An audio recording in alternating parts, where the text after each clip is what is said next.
Hello, everybody. I am so excited to finally get to interact with all of you without needing to wear those annoying masks on our faces that we have to wear in order to make sure we don't catch a deadly disease or accidentally give our friends or loved ones a deadly disease. Now you can all see my beautiful face and the facial hair that I grew this summer as a part of my midlife crisis. Um, anyway, on to the point of this video.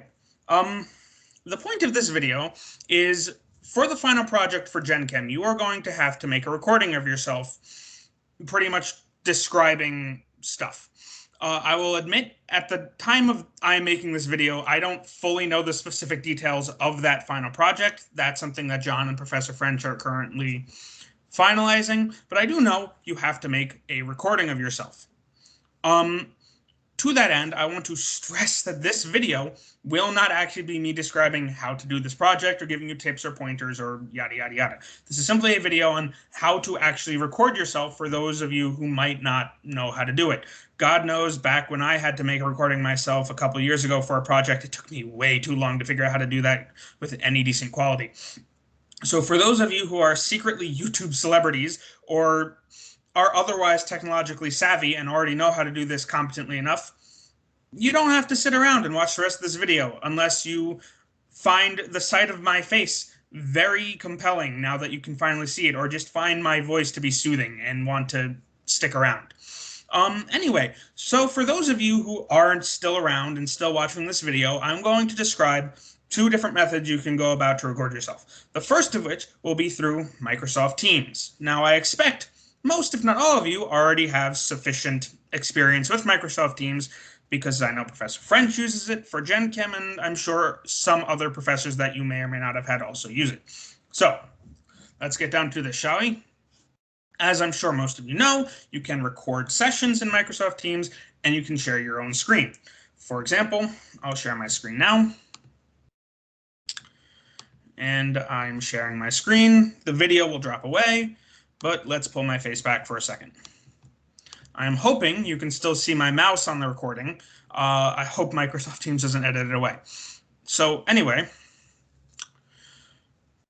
to start a recording, basically, to start doing this process, you want to go into a team, you want to start a recording, and then you have up on the top, you have the timestamp on the left corner, and you have these options on the right corner. There's three dots that with the subtext more options, click on that, and there's a stop recording button. When you're not actually recording, that'll say start recording. So go into a team and start the recording. Afterwards, you can go to this one.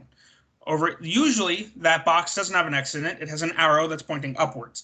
Click on that. It'll give you some options to share your screen. Once you share your screen, get through the whole presentation, yada, yada, yada. You can click this to stop sharing your screen and then stop recording. Okay, now we've gone through those logistics.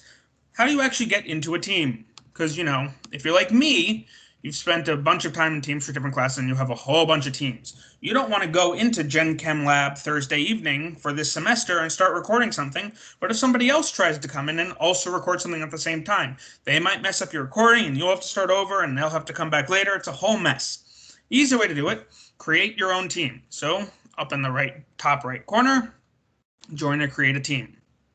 Then just create a team. What do you want to name your team? Name it whatever you want. I'm not creative, so I'm just going to call it recordings. If I knew how to spell recordings. There we go. Okay, so call it recordings.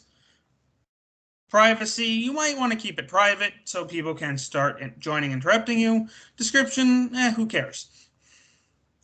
Creating the team. Add members. Why would you want to add members? You're using this to make a recording of yourself. Don't bother. Skip. All right. Now you have your own team that you're the only one in.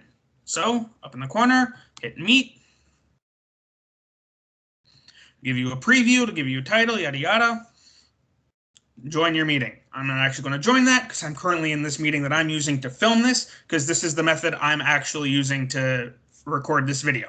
So, from there, you join your meeting. You're in it. Start recording, share a screen, etc., etc. So, you do your full recording, and then you stop recording. What happens to it? Well, for one, I'm currently doing this recording in my tutoring team. Most of those recordings will end up here. You can just simply click on this and it'll pop up. And I believe, you can get a link, share it in Microsoft Stream, etc., etc. However, it will also take time for these videos to process. The moment you start recording, it's not going to suddenly appear. It has to be saved into the server. The longer the video, the longer it'll take to save into the server. Eventually, however, you'll get an email when it says, would you look at that perfect timing? Another one I was making earlier is just uploaded to the server. I love that. Hopefully I won't mess up this video like I messed up that one. Anyway, so go to the video. My computer takes forever to load because it's a 10-year-old computer. Take a look at these wonderful applications that I have open at the moment. Snoop into my life. So anyway, it'll bring you to the video. It'll actually start playing automatically. I recommend stopping. It'll give you a random snapshot from the video, so I apologize for that stupid look on my face that you just got there. This software will automatically start to transcribe the video for you over here. Not really useful for this project, but whatever. So, if you're happy with the video just the way it is, don't do anything, fair enough. However, you can trim the video, so if you have a few seconds on either end that you want to get rid of, click on that option. This trim bar over here is the full length of the video. That first one I made was about 12 minutes, so you can take this and just trim it. However, I admit, when you have an entire 12-minute video across this length of computer, it can be very difficult to trim it just to the exact second you wanted to. So you have the other option of, let's put this back here, zooming in. There you go. Now you have each individual second, and you can go across and you can zoom to exactly the point you want, down to, the half, quarter, eighth, 16th second, wherever. Fair enough. So let's start it there, and then you hit apply.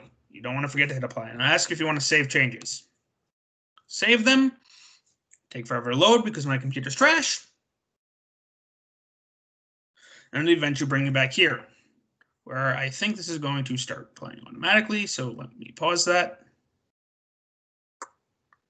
Yes. If you noticed, it didn't actually trim yet because the server has to take time to actually make the edit and save it. So if it's not there right away, don't panic. Go away for 15 minutes, make dinner, yada yada, come back. Once you're happy with your video, you have a share option. However, that's not really helpful here, and plus in our past experience, it's been problematic and hasn't worked right. So over here, download video. The longer the video, obviously, the more space it'll take. So let it go. It'll take a few seconds, and you have the MP4 saved directly to your computer. From there, you can upload it directly into the Dropbox on Moodle, and you're done. Now, that's one way to do it, but if for whatever reason Teams hasn't loaded properly on your computer, you have some problems with it, it's sluggish, God knows I've had problems with Teams in the past because it just likes to take its sweet-ass time, you can use Screencast-O-Matic. And I'll actually go back to its main page. So you go to the main page, you get this, Black Friday sale up top, this picture of this random woman, and the record for free button. There is a free version and there is a paid version. For the purposes of this project, you definitely do not need the paid version. So launch free recorder. It'll load, it'll take a few seconds to launch, and you'll get this thing over in the corner. So with the free version, there are some limitations to it. For example, you can't record computer audio. If you have a video playing on your computer, won't record it with the sound coming from the video, and you are at a time limit of 15 minutes. If, for whatever reason, this project takes you longer than 15 minutes, which I don't expect it should, either make 2 separate videos or use Microsoft Teams. If you're in some context where your computer is making a sound and you want it to pick up that sound, use Teams. However, in my experience, I've found that Screencast-O-Matic a little better in quality, so figure out which one you want to use for your project. So figure out what you want to do. You can either record just your screen, you can record your webcam, which it's not going to actually pick up because Microsoft Teams is currently using my webcam, or you can do both and it'll put your face over in the corner. I think that if you guys can figure out how to do it, you should put your face in the corner simply because, we like to see you guys and we don't know what you look like because you've worn masks all semester and we want to see your beautiful faces. I know in Microsoft Teams, there's a way to put your face on as well. I'm not 100% sure off the top of my head if it'll do that automatically or not. But, we like to see you guys, so consider it. So once you figure out the method you're going to do it, because my face isn't showing there, we'll just do the regular, hit record. It'll give you a nice countdown so you know where to start, and it's recording your screen, and it's recording your voice. It's picking up everything you're saying. So I'll let this record for a little bit so there's a decent video going on. Go over to some tabs. Here's Moodle. Here's all the classes I'm either in or I'm a part of. Here's all the work that I have to do and you guys have to do. Don't forget your molecular geometry pre-lab quizzes. There's my mail. All right. So we're at 30 seconds now. I'll hit pause. Now, with Screencast-O-Matic, there's a few ways you can do it. You can simply continue recording where you left off, give you another countdown, and you keep going.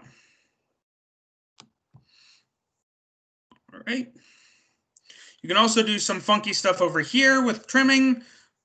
A little too much effort in my mind. Don't bother.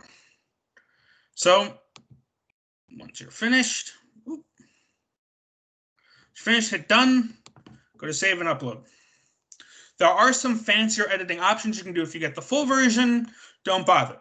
Just like with Microsoft Teams, however, you have the option to trim the front or the back ends a little bit if you don't like where it started or ended.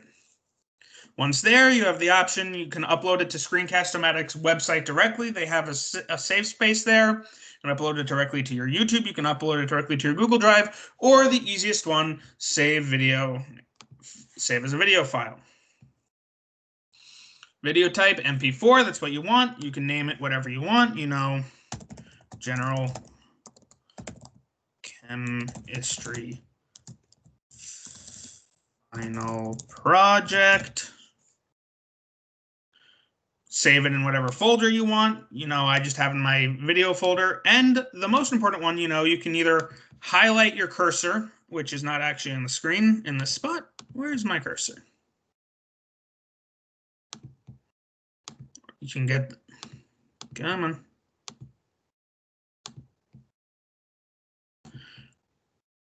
You can highlight the cursor, which will put a little yellow circle around it. You can have no cursor, or you can have just the cursor. So, if you're using your mouse to actually point at things, you have the option to choose that. So once you figure out if you want the mouse in it or not, hit publish. Take a few moments to save. Since this was a relatively short video, it should go fairly quickly. We'll let that go. You can continue to look at my computer. And you're done. It's now saved in your files. You can upload it directly to Moodle. Once you hit done, it'll close automatically. So those are the two ways I recommend you generally go about recording yourself. Like I said, if you know of another program or you have other ways of doing it, do it your own way. The main thing we want it to be, an MP4 because that's the file we want to read, and we just want it to be good. So do your best. And good luck with the rest of your classes and with finals. As always, if you have any questions, comments, or concerns, feel free to shoot me or whichever professor you have, whether it's French, Lamb, Proeta, or Gingrich, an email. And best of luck to you.